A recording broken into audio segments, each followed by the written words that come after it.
الحمد لله الذي علم الإنسان ما لم يعلم والصلاة والسلام على خير الأنام نبينا محمد وعلى آله وصحبه أجمعين.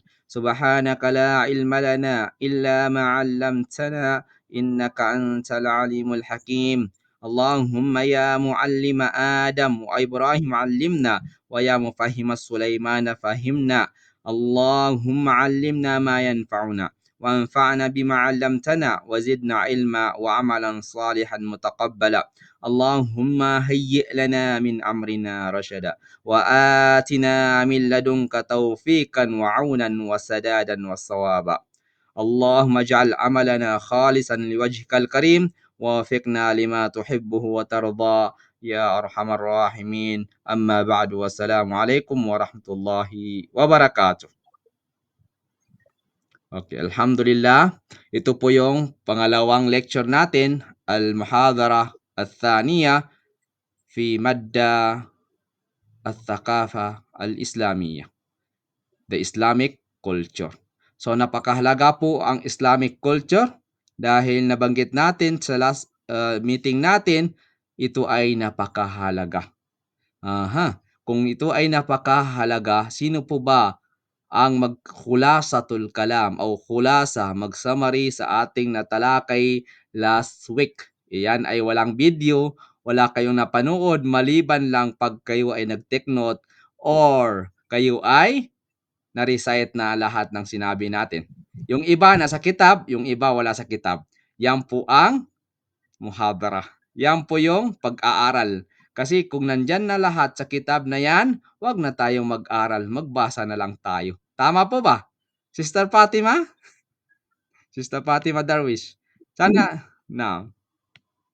Yung na-take down ko na notes, yung na-review ko, is na napag-alaman natin last meeting the importance of Islamic culture. There are some thoughts na nagsabi na mahalaga para malaman natin ang bawat kultura ng bawat Muslim na naayon sa Islam, hindi bilang kultura na naayon sa ibang tao, na bilang mamamayan. Dahil bawat tribo,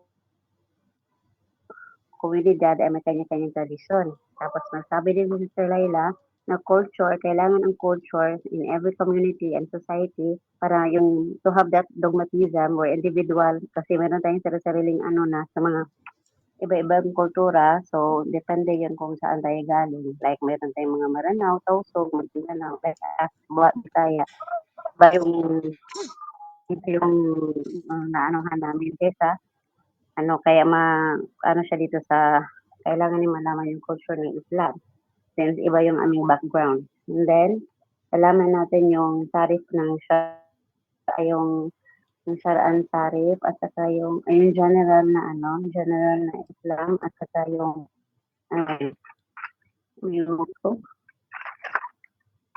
ayun po nalaman natin halimbawa yung tarif ng Shar'an, halimbawa doon ay yung pagsasala ay sa batas ng Sharia, ang Islam ay pagsunod at pagsakop sa mga utos ng Allah Subhanahu wa Ta'ala na may ito at kaluluwa at pagtatalaga nito na may ikhlas, ibada at pagsamba sa Kanya na walang kahati. Doon, halimbawa, pagtatala, ng pag-ano natin sa Ramadan, lahat nakaano lang doon sa kay Allah Subhanahu wa Ta'ala. Samantalang yung lugatan, yung tarif ng lugatan naman, ang Islam ay nagpapapasok, nagpapakumbaba. Pag sinabing Islam, sumusunod at nagpapasakop tayo. May sinabi din Aslam or Wastaslam Ustad sa isang utos ng buong may kapangyarihan. Halimbawa naman doon, sinabi ni Doc, kung isang tao ay nagpapasakop sa batas ng isang leader, yan ay sinasabi na ng Arabi na Aslam o nagpapasakop sa kanya, sa ating leader. The application of this in our life is ang isang Muslim ay nagpapasakop sa pamamagitan ng pagsunod sa utos ng Allah Subhanahu wa Ta'ala lamang na may kasamang tauhid, ibada at ikhlas. Tapos sinabi din doon na may yung tarif naman ng na ang pagsunod at pagsakop sa utos o batas ng Allah Subhanahu wa Ta'ala na may buong puso at kaluluwa na may kasaling ibada at pagsamba sa Kanya.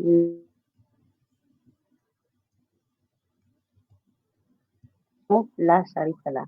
Halimbawa, ang pagsala, paghingi ng tulong lamang sa Kanya, kung may problema tayo, doon natin sasabi sa Kanya sa pamamagitan ng ating pagsasala. Kasi pag sinabi na natin sa iba, pumunta dahil sa Diyos-Diyosan, ay nagkakasala tayo sa shirk.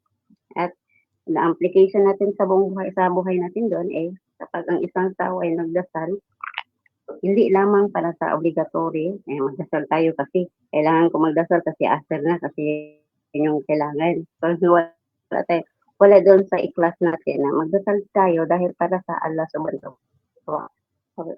subhanahu wa ta'ala. Kumaga, hindi papakitang tao. Ginawa mo kasi yun ang kailangan ng ano natin. Tapos, na last na ano natin, nalaman din natin yung lima na at saka yung ka. Na pag sinabing ang natutukoy dito mula kay propeta yung mga relihiyon na natutukoy from the start mula nang galing kay Propeta Adam alayhi salam hanggang kay dumating si Propeta Muhammad sallallahu alaihi wasallam. At pag sinabi na ito ay natutukoy lamang sa hadith sunnah ng Propeta Muhammad sallallahu alaihi wasallam until our generation. So, lahat ng creation ng Allah ay sumusunod sa Kanya, tao o hayop. May nagsabi din, because yung question siya, sabi ng mga kaklase natin na lahat ng creation ng Allah ay sumusunod sa Kanya, matao, hayop, halaman man, regardless if they are Islam or not. So, tapos, yung final natin, dumating ang mga, yung may example din si Doc, na sinabi, paano pag yung dumating Orientalist? Tapos, tanong tayo tungkol sa ating relihiyong Islam. Tapos doon pumasok ang yung pinaka-importanteng reason ng ng Islam, yung kutub Samawiyah, yung reasoning. Yung reasoning na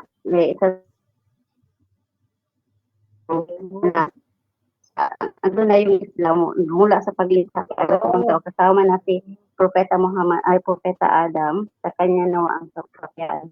Patapos pag di na lumalabas si Propeta Muhammad sallallahu alaihi wasallam.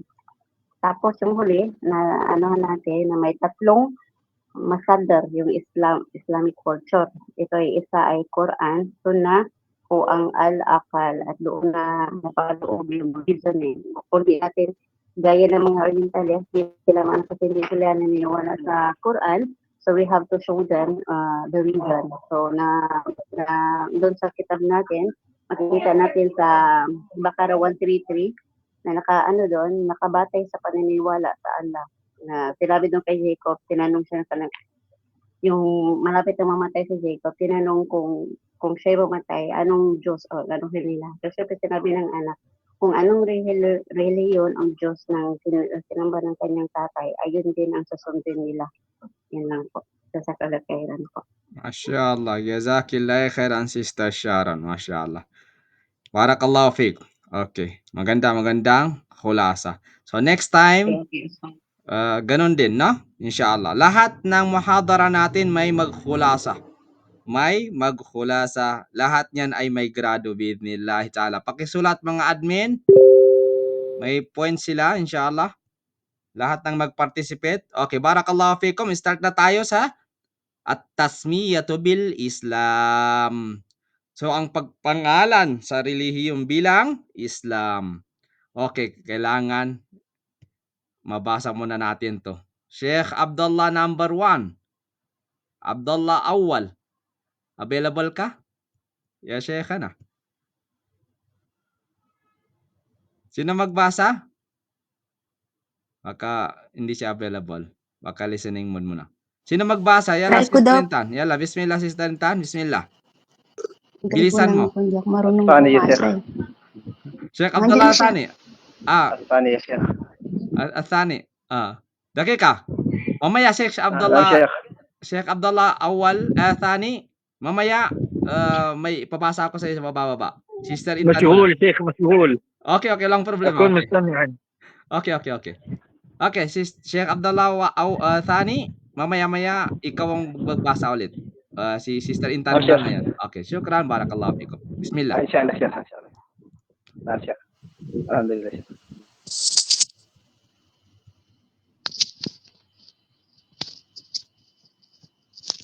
Ako po, Doc? Opo, ikaw. Bismillah. Okay. Bismillahirrahmanirrahim. الثانيا تسمية بالإسلام. تسمية بالإسلام. إن الله تعالى أطلق على الدين الذي بعث به رسول محمد صلى الله عليه وسلم أنه دين الإسلام، وأطلق على من استجاب لهذا الدين وآمن به أنهم مسلمون. وهذه التسمية صارت معروفة ولهم مشهورة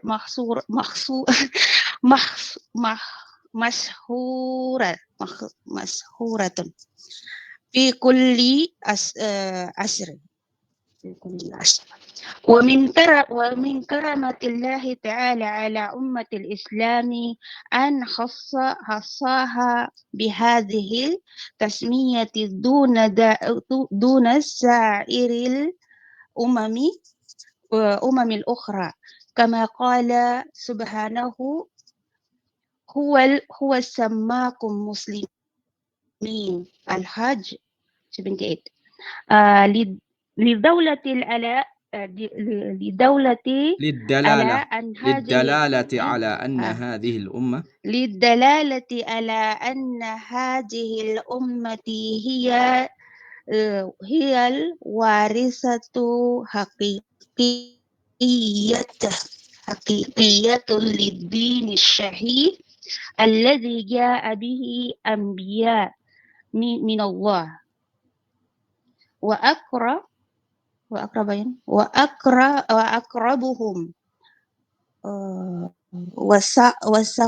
وسقهم بهم في تعاليم الربانية التي يسيرون عليها. وقال الله تعالى: ما كان إبراهيم يهوديا نصرانيا ولكن كان حنيفا مسلما وما كان من المشركين. إن أول الناس بإبراهيم للذين اتبعوه وهذا النبي والذين آمنوا والله ولي المؤمنين. جزاك الله خيرا. علي إمران. نعم، شكرا بارك الله فيك يا Sheikh Intan. إياك. Okay, bismillah. Ang ipaliwanag natin na explanation, hindi po translation. Explanation yan. Okay, explain natin. Bismillah. At tasmiya bil Islam. No? Ang pagpangalan sa relihiyong bilang Islam. Ano kaya ang kahulugan niyan? No? Dito po itinakda ni Allah Subhanahu wa Ta'ala ang relihiyong dinala ni Propeta Muhammad sallallahu alaihi wasallam ay tatawaging Islam. Ang mga tumatanggap at naniniwala dito ay tatawagin ano? Anong tawag sa kanila? Kung Muslimun. So, ang pangalang ito ay naging kilala at tanggap sa lahat ng panahon at lugar. Ang pangalang ito ay naging kilala at tanggap sa lahat ng panahon at lugar. Okay. Special po sa karangalan, isa itong karangalan mula kay Allah Subhanahu wa Ta'ala para sa umma ng Islam sapagkat tangi ang bangsang ito, ang umma na ito, ang pinangalan niya bilang Muslimin sa Quran. Meron bang iba? So, wala sa ibang umma, no? Ang ginawaran ng parehong pangalan mula kay Allah Subhanahu wa Ta'ala. Ang dalil natin diyan, huwa sammakumul muslimin. Siya ang nagbigay sa inyo ng pangalan na mga Muslim. So next time natin tafsir yan. Mabahabang tafsir nito. So kaugnayan sa mga naunang propeta, ano kayang kaugnayan niya? Ang pangalan na Muslim ay nagpapahiwatig na ang umma ni Muhammad sallallahu alaihi wasallam ay tunay na tagapagmana, no? Ng relihiyon na dinala ng mga naunang propeta. Pinakamalapit ito sa kanilang mga turo, lalo sa mga aral ni Propeta Ibrahim alaihi salam. Ang halimbawa natin yan, ang sabi ng Allah subhanahu wa ta'ala sa kanyang Quran, yung binanggit ni Sister, yung binasa ni Sister Intan, maka na Ibrahimu Yahudiyaw wala Nasraniyaw walakin kana hanifan muslima wa ma kana minal musyrikin. So dito po, tingnan lang yung translation diyan, ipinapakita nito na si Ibrahim ay nasa purong Islam at hindi kabilang sa Judaismo at saka sa Kristyanismo. So, paano natin paano natin i-replyan ang mga nagke-claim na si Ibrahim ay hindi daw Muslim, si Yaqub ay hindi daw Muslim, sino pa? Si Ishaq ay din daw Muslim, diyan sa tabi namin, dito sa tabi namin, ay hinati nila. Ano masasabi ninyo? Paano ninyo i-response ang taong nagsabi diyan kung may dumating sa inyo na si Jacob, na si Ishaq ay hindi sila mga Muslim? Paano natin i-response yun? I-rad ang mga tao na yon na hindi mga Muslim. Tafadhalo. Ano ang aplikasyon natin sa panahon ngayon? So, kukunin natin ang aplikasyon. So, sa pagkakakilanlan, ang salitang Muslim ay hindi lang titulo, kundi identidad na may kasamang pananagutan ang sumunod sa Quran at saka Sunnah. Pero napakalungkot po, sa ngayon na panahon ay parang ID na lang ang nangyari. Tama po, mali? Okay. So, pangalawa, pagkakapantay-pantay lahat ng Muslim, anuma ang lahi o wika, Aprikano man yan, Amerikano man yan, European man yan, ay nagkakaisa sa ilalim ng isang pangalan at relihiyon. Ano yung pangalan doon? Muslim. Anong relihiyon doon? Al-Islam. Pagkakaroon ng mission, bilang mga Muslim po, bilang tayo, tungkulin nating panatilihin at ipalaganap ang dalisay na relihiyon gaya ng dinala ni Muhammad sallallahu alaihi wasallam. Okay, in khulasatul kalam po, itinakda ni Allah subhanahu wa ta'ala na ang relihiyon ni Muhammad sallallahu alaihi wasallam ay tatawaging Islam at mga tagasunod nito ay tatawaging Muslim. Ito ay karangalan at patunay na ang umma na ito ang tunay na tagapagmana ng mensahe ng lahat ng mga propeta, lalo na ni Ibrahim alaihi salam. Ang pangalang ito ay may kasamang pananagutan sa isabuhay at ipagtanggol ang relihiyong ito. Khulasatul kalam minkum, tafadhalu. In short, summary, ano naintindihan natin? Tafadhalu. Wala na? So bakit po tinawag tayong mga Muslim doon sa panahon ni Jacob, Yusuf, Ibrahim ay hindi tinawag sila ng mga Muslimin. Tinawag ba silang mga Muslimin? Tafadhalo. Wala din. Di ba tinawag din sila Hanifan Muslima? Aha. Hanifan Muslima. Tinawag sila? Mga Hanif. Aha, mga Hanif o makana minal musyrikin. Makana Ibrahimu Yahudiyaw wala Nasraniyaw walakin kana Hanifan Muslima. Wa makana minal musyrikin.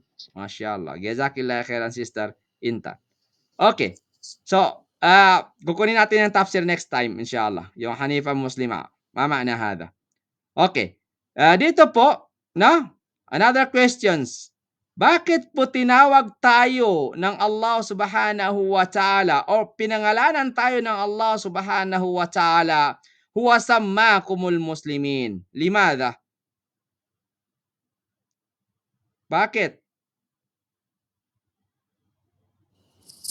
Di ba po, Dok, ang Muslim ay sumusuko o tumatalima sa kautusan ng Allah? Naam. Ang jam'u muslimin is Muslim is muslimin. Bil fatha. Kung ano naman, kung ano lang siya, sa muslimun, kung marami. Pero pag tumatalima, kasi siyang tumatalima ng aksyon, muslimin. You mean farqu bainal muslimun wal muslimin? Muslimun, yung mga sila ang Okay. sumusuko o tumatalima sa kautusan ng Allah Subhanahu wa Ta'ala. Ja'a muslimun. Ganun ba yan? Opo. Aha. Tumatalima sa kautusan? Of course.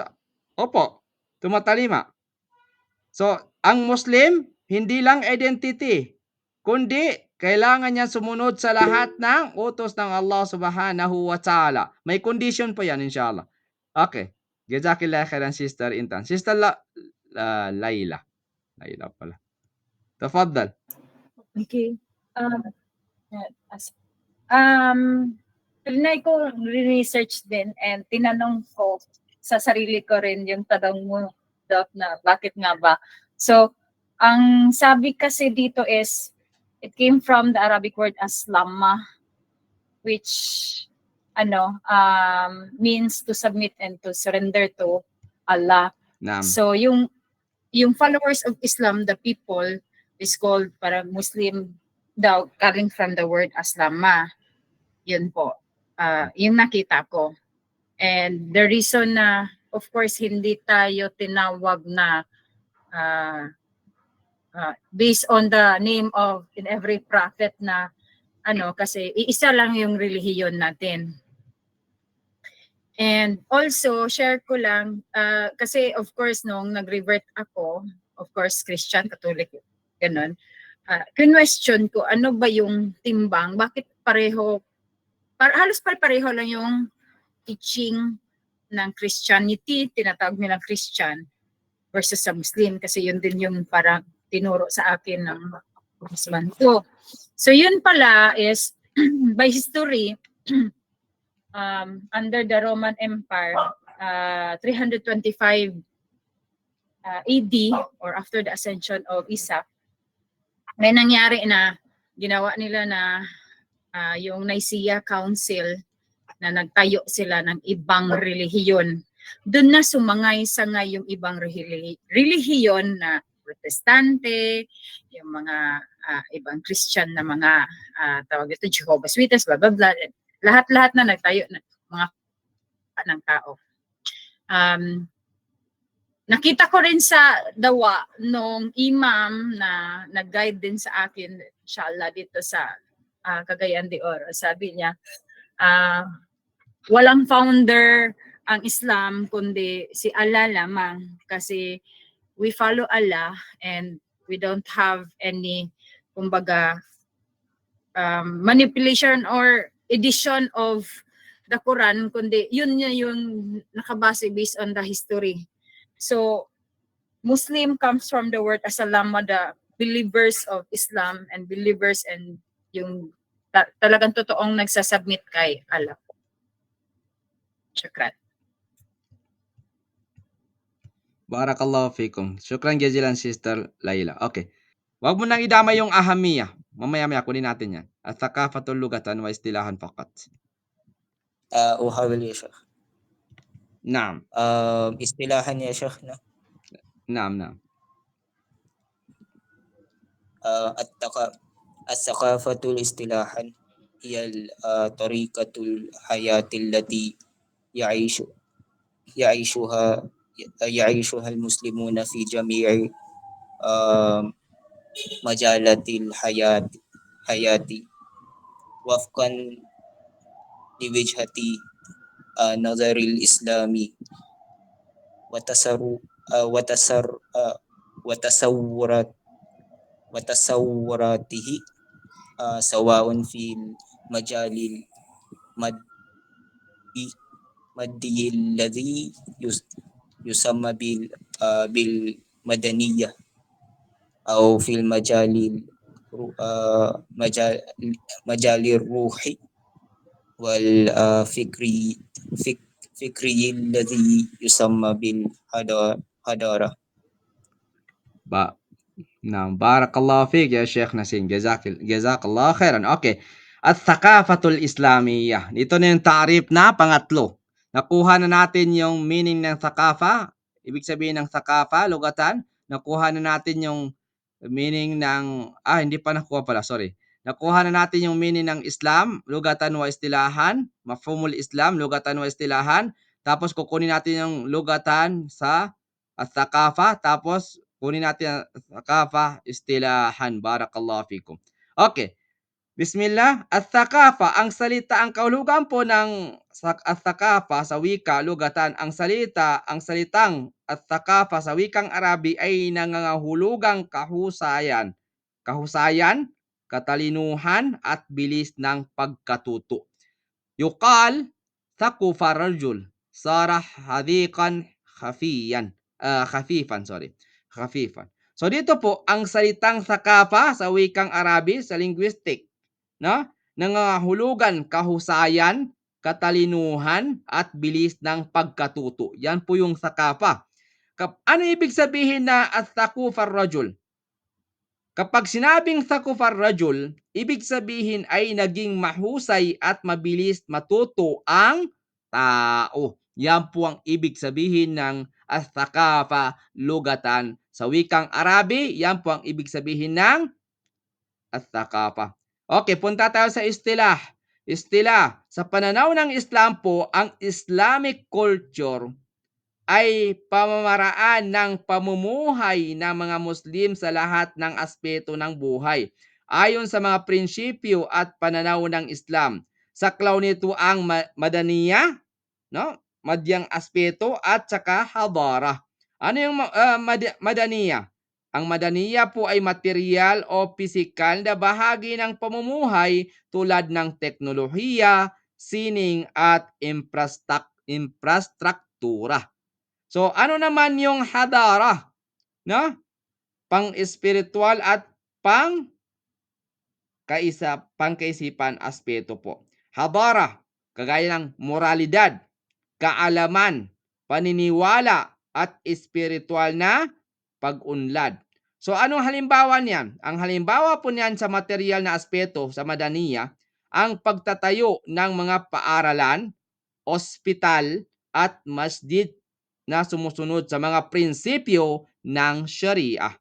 So sa spiritual po at pangkaisipan sa hadara, ang pagpapalaganap ng Quran, pagtuturo ng tamang akhlak, asal at pagtataguyod ng katarungan sa lipunan. Yan po ang halimbawa natin dyan. Ano ang aplikasyon natin sa ating buhay? Individual man yan, panglipunan man yan, o pandaigdig. So, una tayo sa individual. Of course, una muna tayo sa individual. So, sa individual po, pagsasabuhay ng Islam sa pananamit, pagkain, pakikitungo sa tao, at pag-ibada or pagsamba. Yan po ang aplikasyon natin sa panahon ngayon sa individual. Sa lipunan tayo, pagtatakda ng mga batas at patakaran ng gobyerno na nakabatay sa katarungan or katuruan ng Islam. Nakabatay sa katuruan ng Islam. Yan po yung panlipunan. So pandaigdigan tayo, pandaigdig or international tayo. Pagpapakita ng positibong halimbawa sa ibang mga bansa kung paano pinagsama-sama o kung paano pinagsasama ng Islam ang kaunlaran at moralidad. In short po, ang Islamic culture ay kabuuang paraan ng pamumuhay ng mga Muslim na nakaayon sa prinsipyo ng Islam. Pinagsasama-sama nito ang material na kaunlaran at espiritual na kadalisayan, kaya't hindi lamang tumutok sa pisikal na proseso kundi pati sa moralidad at pananampalataya. Tafaddalu, barakallahu fikum. Khulasa. In short, summary. Ang bilis-bilis mo magsalita. Mabilis ba? Yala, Sister Lina, barakallahu fikum. Okay, Sister Lina, magkan ka. Habulin ko lang po yung nahabol ko ha, Doc. Okay, sige, nahabol mo. Okay, sige. Yung nahabol mo lang.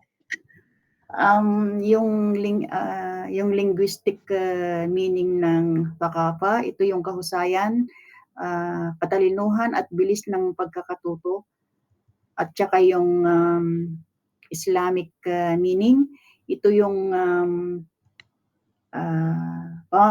paraan ng pamumuhay ng mga Muslim sa lahat ng aspeto ng buhay, madaniya or hadana. Ano ba yan? Hadara. Hadara, aywa po. Parang yun lang po yata yung nahabol ko. Jazakallah khair. Iyakum, jazakallah khairan. Jazakillah khairan. Okay, sino pa nakahabol? Mabilis ba? Okay, hinahin natin. Babalikan natin mamaya-maya. Okay, tafaddalu. Ang nahabol ko, Doc. Okay, nahabol mo. Yung nahabol lang. Yung nahabol ko. Ang thaqafa fil lugha ay ito yung daw ay kahusayan, katalinuhan at bilis ng pagkatuto. At sa istilahan naman, ito ay pamamaraan ng pamumuhay ng mga Muslim na nakaayon sa Islam mula sa mga material at espiritual na bagay. Katulad ng kung sa material, yung pagpapatayo ng mga masjid, pagpapatayo ng mga paaralan, mga madrasa. Sa spiritual, yun na yung hindi ko na nahabol ng utak, Doc. Sa spiritual. Aha. Sa Hinahabol ko yun pang-spiritual po, po kaya. o pangkaisipan na aspeto, yun na yun. Pagtuturo ng Quran. Opo, yung pagtuturo ng Quran. Aha, pagtuturo ng Quran, pagpapalaganap ng Quran, bima'na balligu anni walau ayah. Balligu Ayun, anni yung walau pang-spiritual. ayah. Or ituro mo yung At Quran, saka- paano mo basahin, at saka yung mga tafsir niya. Pagtuturo ng At saka yung tamang pagbibigay ng batas. akhlak. Aha, asal. Yung moral. Etiquette. Ano pa? Adab. Ano pa, sister? Pag sinabi nating at saka pagtataguyod ng katarungan sa lipunan. Yan po yung hadara.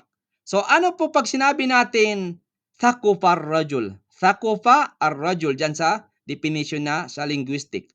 Thaqufa ar-rajul. Kapag sinabing thaqufa ar-rajul, ibig sabihin niyan ay naging mahusay at mabilis matuto ang tao. Ang tanong, the question is, Jazakillah khairan, Sister Intan. Barakallahu bikum lahat kayo.